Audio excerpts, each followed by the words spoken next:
You know, even though I've been watching this blind, I've always known what happened during each post-time skip arc, whether it was a major fight, unanimously horrible reviews of it, or Wano.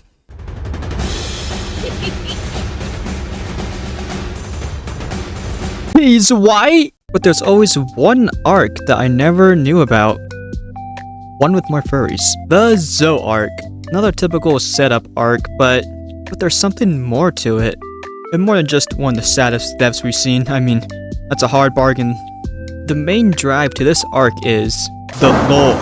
There's a new tribe introduced, the Minks, which are like little chichilla pets. And that little pipsqueak over there we've been stuck with for years. Yeah, turns out he's a big boy pants guy. He's a lord. And somehow he's been not aging and he's been on Roger's ship. You know, it's been 20 years. And there's these special kind of poneglyphs. A road poneglyph, which is just doused in Kool-Aid, but with 4 of them pinpoint to 4 different islands that will then pinpoint the location to Laugh-Tale. Man, we're really in the end game, huh? And this all started with the guy in a barrel.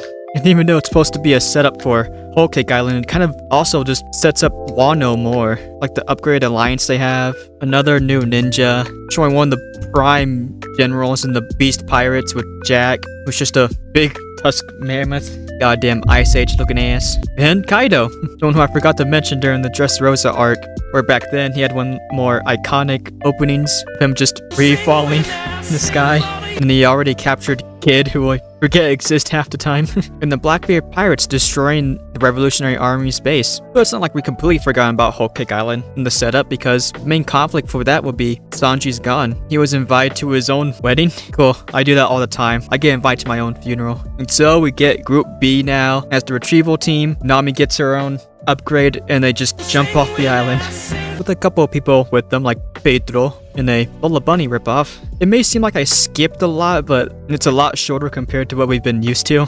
It's around 29 episodes, 30 episodes, compared to the blasphemous 50, 60, 100. And most of the time during this arc, they're just kind of relaxing and just telling the story of what happening so far. But it does show what Sanji's group was doing when they got there. And I kind of wish it started off like that, instead of halfway showing that. And this whole arc kind of reminds me of another one that I hold dear to my heart, Jaya. Jaya was similar to Zou. It was the setup for another important arc and was a big heavy hitter. I will always regard Jaya as one of the most important arcs because it introduces so many aspects to what One Piece is that's completely left under the radar until like 10 years later, because that's how it is. So I have my suspicions that Zou would also be important later on. It was a very nice breather. This was a very nice breather. Zou is the freshman of the One Piece arcs. So it's a very simple, yet all-endearing arc.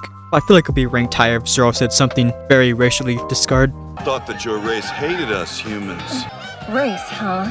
That's a label that the ignorant give to other minks out of fear. You can always rely on Zoro.